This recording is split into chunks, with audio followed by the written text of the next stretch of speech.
परम पूज्य गुरुदेव आशुतोष महाराज जी की जय हो। आइए आज हम सब मिलकर एक ऐसे विषय पर चिंतन करें जो हर मनुष्य के जीवन का सबसे गहरा सत्य है, और वह सत्य है समय। समय जो न किसी की प्रतीक्षा करता है, न किसी के लिए रुकता है, न किसी के आगे झुकता है। समय बड़ा बलवान होता है। यह केवल एक कहावत नहीं, यह जीवन का वह अटल नियम है जिसे समझे बिना कोई भी प्राणी सच्चे सुख और शांति को प्राप्त नहीं कर सकता। हमारे परम पूज्य गुरुदेव आशुतोष महाराज जी अपने सत्संगों में बार बार इस बात पर जोर देते हैं कि जो व्यक्ति समय के महत्व को नहीं समझता, वह जीवन के सबसे बड़े अवसर को यूं ही गंवा देता है। आज हम उन्हीं के बताए मार्ग पर चलते हुए इस विषय को गहराई से समझने का प्रयास करेंगे, जैसा हमने अपने गुरुदेव के श्री चरणों में बैठकर सुना और अनुभव किया है।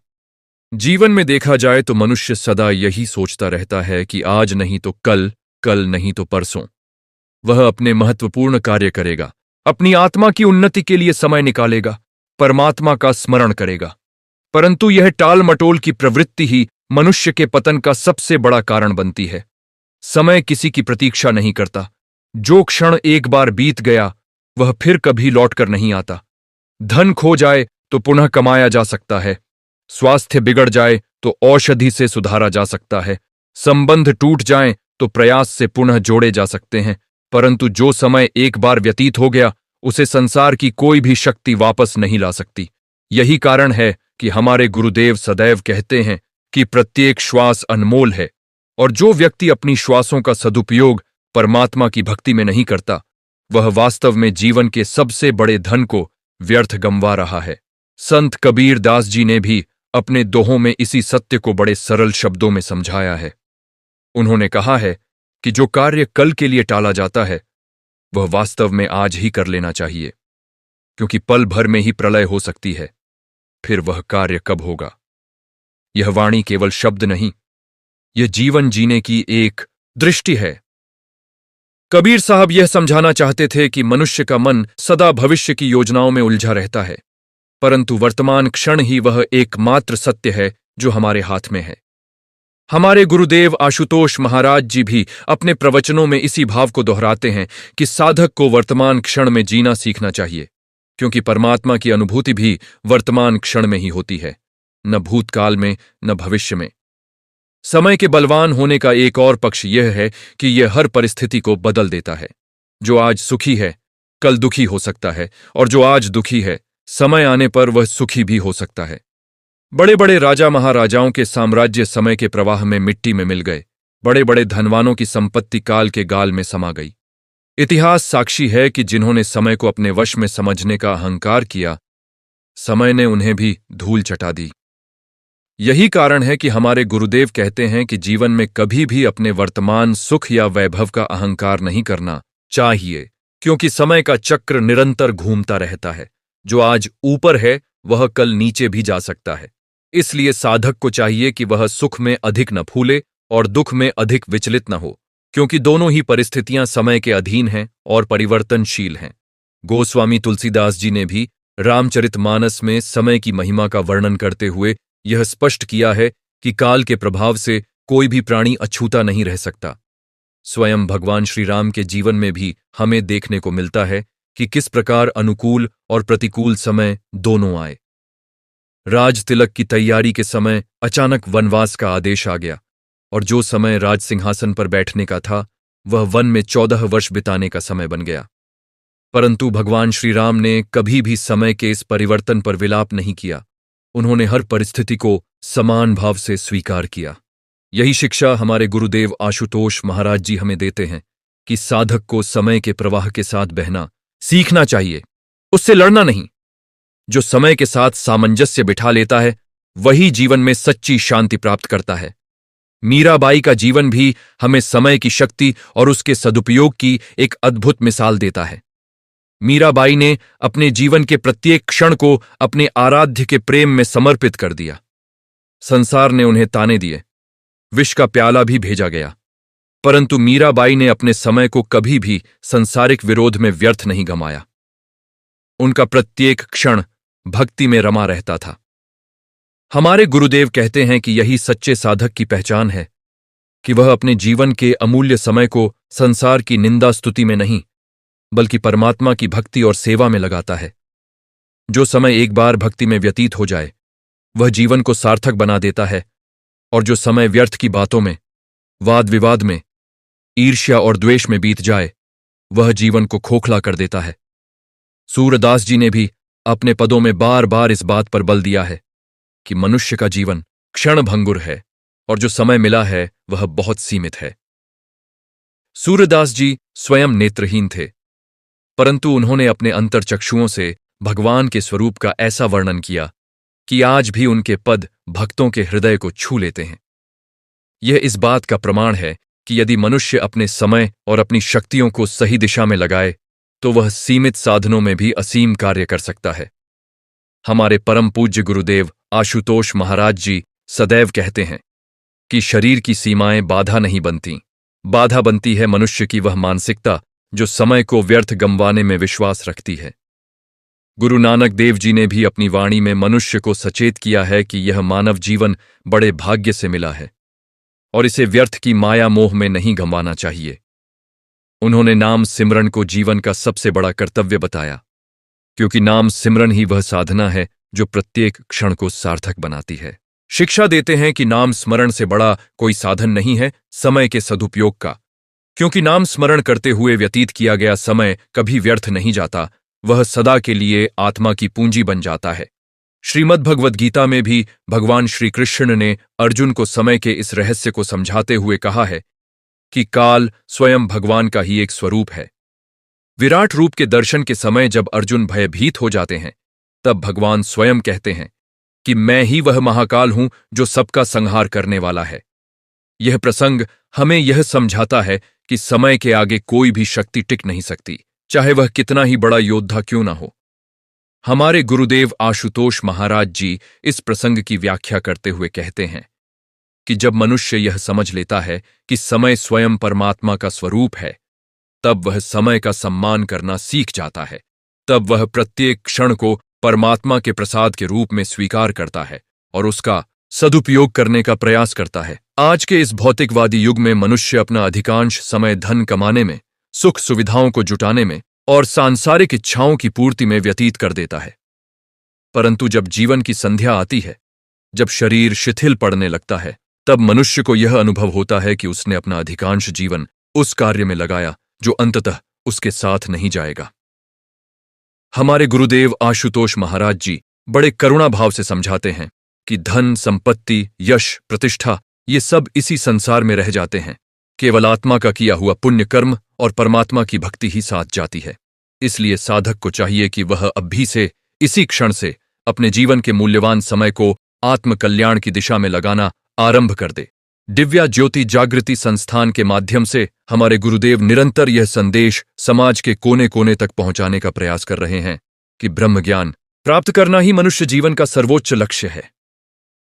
ब्रह्म ज्ञान की प्राप्ति के पश्चात ही मनुष्य को यह अनुभूति होती है कि उसके भीतर जो शक्ति विद्यमान है वह समय के भी परे है, वह अजर अमर है। जब तक मनुष्य अपने भीतर की उस दिव्य ज्योति को नहीं जान लेता, तब तक वह समय के प्रवाह में बहता रहता है, जन्म मृत्यु के चक्र में भटकता रहता है। परंतु जिस क्षण साधक को सद्गुरु की कृपा से आत्म साक्षात्कार होता है, उसी क्षण से उसका जीवन बदल जाता है। वह समय के महत्व को गहराई से समझने लगता है और अपने प्रत्येक क्षण को परमात्मा के स्मरण में व्यतीत करने का प्रयास करता है। हमारे गुरुदेव अक्सर एक बात बड़े स्नेह से समझाते हैं कि जिस प्रकार एक व्यापारी अपने व्यापार के लाभ हानि का हिसाब प्रतिदिन रखता है, उसी प्रकार साधक को भी अपने समय का हिसाब रखना चाहिए। दिन के अंत में साधक को स्वयं से यह प्रश्न पूछना चाहिए कि आज का दिन उसने कैसे व्यतीत किया, कितना समय उसने परमात्मा के स्मरण में लगाया, कितना समय सेवा में लगाया और कितना समय व्यर्थ की बातों में गंवा दिया। यह आत्मनिरीक्षण ही साधक को धीरे धीरे समय के सदुपयोग की ओर अग्रसर करता है। जो साधक नियमित रूप से यह आत्मनिरीक्षण करता है, वह धीरे धीरे अपने जीवन में एक अनुशासन स्थापित कर लेता है और यही अनुशासन उसे आध्यात्मिक उन्नति के मार्ग पर आगे बढ़ाता है। समय की शक्ति का एक और रूप हमें प्रकृति में भी दिखाई देता है। ऋतुएं बदलती हैं, दिन रात का चक्र चलता रहता है, नदियां बहती रहती हैं, कोई भी वस्तु स्थिर नहीं रहती। यह संपूर्ण सृष्टि ही समय के अधीन है और निरंतर परिवर्तनशील है। हमारे गुरुदेव कहते हैं कि जब सृष्टि की प्रत्येक वस्तु समय के नियम से बंधी है तो मनुष्य भला इससे कैसे अछूता रह सकता है। इसीलिए बुद्धिमान वही है जो समय के इस नियम को स्वीकार करते हुए अपने जीवन को उसके अनुरूप ढाल लेता है, न कि वह जो समय से लड़ने का व्यर्थ प्रयास करता रहता है। अनेक बार साधक यह प्रश्न करते हैं कि यदि समय इतना बलवान है तो क्या मनुष्य के पुरुषार्थ का कोई महत्व नहीं है। इस पर हमारे गुरुदेव बड़ी सुंदर व्याख्या करते हैं। वे कहते हैं कि समय बलवान अवश्य है, परंतु मनुष्य को दिया गया पुरुषार्थ का अधिकार भी उतना ही महत्वपूर्ण है। समय के प्रवाह में बहना अलग बात है और समय के प्रवाह में सही दिशा चुनना अलग बात है। जैसे नदी की धारा में एक तिनका बिना किसी दिशा के बहता चला जाता है, परंतु एक कुशल नाविक उसी धारा का उपयोग करते हुए अपनी नाव को सही दिशा में ले जाता है। इसी प्रकार साधक को भी समय की धारा में बहते हुए भी अपने पुरुषार्थ से सही दिशा का चयन करना चाहिए, और वह सही दिशा है सद्गुरु की शरण, नाम स्मरण, सत्संग श्रवण और सेवा भाव। जीवन में ऐसे अनेक अवसर आते हैं जब मनुष्य को सत्संग सुनने का, साधना करने का, सेवा करने का अवसर प्राप्त होता है, परंतु आलस्यवश या सांसारिक व्यस्तताओं के कारण वह इन अवसरों को टाल देता है। यह सोचकर टाल देता है कि अभी तो जीवन के और भी वर्ष पड़े हैं, बाद में साधना कर लेंगे। परंतु हमारे गुरुदेव आशुतोष महाराज जी बड़े गंभीर भाव से चेतावनी देते हैं कि मृत्यु का कोई निश्चित समय नहीं है, वह किसी भी क्षण आ सकती है। इसलिए साधक को अपनी आध्यात्मिक साधना को कभी भी भविष्य के लिए टालना नहीं चाहिए। जो अवसर आज हमारे हाथ में है, हो सकता है वह कल हमारे हाथ में न रहे। इसलिए जिस क्षण साधक को सत्संग सुनने का, सेवा करने का, नाम स्मरण करने का अवसर मिले, उसे तुरंत उसका सदुपयोग कर लेना चाहिए। अनेक शिष्यों के जीवन में हमने यह देखा है कि जब उन्होंने गुरुदेव की शरण ग्रहण की और अपने जीवन को अनुशासित ढंग से साधना में लगाना आरंभ किया, तब उनके जीवन में एक अद्भुत परिवर्तन आया। जो समय पहले व्यर्थ की चिंताओं, ईर्ष्या, द्वेष और असंतोष में व्यतीत होता था, वही समय अब शांति, संतोष और आनंद से भर गया। यह परिवर्तन इसलिए संभव हुआ क्योंकि उन्होंने समय के महत्व को समझा और अपने गुरुदेव के बताए मार्ग पर चलना आरंभ किया। हमारे गुरुदेव कहते हैं कि यह परिवर्तन किसी चमत्कार से नहीं, बल्कि निरंतर अभ्यास और सद्गुरु की कृपा से होता है। समय के इस विषय पर चिंतन करते हुए हमें यह भी समझना चाहिए कि समय केवल भौतिक दृष्टि से घंटे, मिनट, वर्षों में ही नहीं मापा जाता, बल्कि आध्यात्मिक दृष्टि से समय का माप उस गहराई से होता है जो साधक अपनी साधना में प्राप्त करता है। कई बार एक क्षण की सच्ची भक्ति वर्षों की औपचारिक पूजा से भी अधिक मूल्यवान सिद्ध होती है। इसलिए महत्वपूर्ण यह नहीं है कि साधक कितना समय साधना में लगाता है, बल्कि यह महत्वपूर्ण है कि वह जो भी समय लगाता है उसमें कितनी सच्ची श्रद्धा और समर्पण भरा है। हमारे गुरुदेव सदैव इस बात पर बल देते हैं कि साधना की गुणवत्ता उसकी मात्रा से कहीं अधिक महत्वपूर्ण है। इस संसार में हम प्रतिदिन देखते हैं कि मनुष्य अपने जीवन की योजनाएं बड़ी दूरगामी बनाता है। वह 10 वर्ष बाद का, 20 वर्ष बाद का हिसाब लगाता रहता है, परंतु आश्चर्य की बात यह है कि वही मनुष्य अगले क्षण का कोई भरोसा नहीं रखता। फिर भी वह इस सत्य को भूलकर दीर्घकालीन योजनाओं में उलझा रहता है। हमारे गुरुदेव आशुतोष महाराज जी इस विषय पर बड़ी मार्मिकता से समझाते हैं कि योजना बनाना बुरी बात नहीं है, परंतु योजना बनाते समय यह स्मरण रखना आवश्यक है कि परमात्मा के स्मरण को कभी भी उन योजनाओं की भेंट नहीं चढ़ाना चाहिए। सांसारिक कार्य अपनी जगह है, परंतु आत्मा के कल्याण का कार्य किसी भी परिस्थिति में स्थगित नहीं किया जाना चाहिए, क्योंकि यही एक ऐसा कार्य है जो वास्तव में जीवन के अंतिम क्षण में मनुष्य के साथ खड़ा रहता है। एक बड़ी सुंदर बात हमारे गुरुदेव अपने सत्संगों में अक्सर कहते हैं कि मनुष्य का शरीर एक पात्र के समान है और उसमें भरा हुआ जीवन जल धीरे धीरे रिसता रहता है, चाहे मनुष्य को इसका आभास हो या न हो। जिस प्रकार घड़े में छेद होने पर पानी बूंद बूंद करके बहता रहता है और अंततः घड़ा खाली हो जाता है, उसी प्रकार हमारी आयु भी प्रतिक्षण घटती रहती है।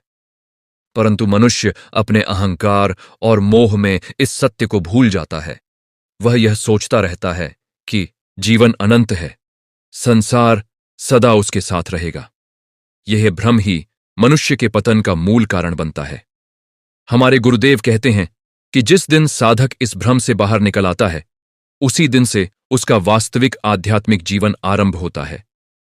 संत कबीर दास जी ने अपने एक और दोहे में इस भाव को बड़े सुंदर ढंग से व्यक्त किया है।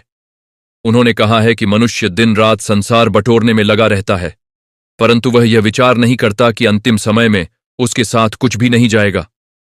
ये वाणी सुनने में अत्यंत सरल प्रतीत होती है, परंतु इसका भाव अत्यंत गहन है।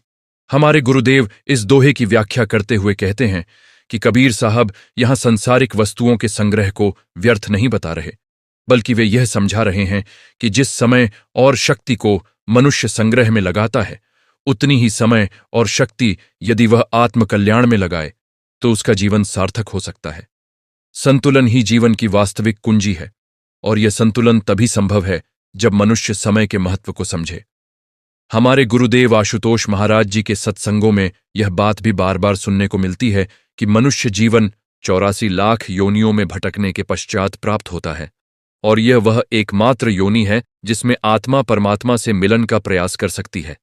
पशु पक्षी, वृक्ष, वनस्पति, इन सभी योनियों में जीव केवल अपने कर्मों का भोग करता है, परंतु मनुष्य योनि में जीव को यह विशेष अवसर प्राप्त होता है कि वह अपने कर्मों की दिशा बदल सके, अपने भाग्य को स्वयं गढ़ सके। यह अवसर कितना अनमोल है, इसका अनुमान इसी बात से लगाया जा सकता है कि देवता भी मनुष्य जीवन पाने की कामना करते हैं, क्योंकि साधना और भक्ति केवल मनुष्य शरीर में ही संभव है। ऐसे अनमोल अवसर को व्यर्थ के कार्यों में गंवा देना, यह जीवन का सबसे बड़ा प्रमाद है, और हमारे गुरुदेव इसी प्रमाद से हमें सचेत करते रहते हैं। गुरु नानक देव जी की वाणी में भी हमें यह शिक्षा मिलती है कि सुबह का समय, जिसे अमृत वेला कहा गया है, साधना के लिए सर्वाधिक उपयुक्त होता है। इस समय वातावरण शांत होता है, मन स्वाभाविक रूप से शुद्ध और एकाग्र होता है, और परमात्मा का स्मरण करना सहज हो जाता है। हमारे गुरुदेव भी अपने शिष्यों को यही शिक्षा देते हैं कि दिन के आरंभ में ब्रह्म मुहूर्त में उठकर परमात्मा का स्मरण करना चाहिए, क्योंकि जो समय दिन के आरंभ में परमात्मा को समर्पित किया जाता है, वह संपूर्ण दिन को सात्विकता से भर देता है।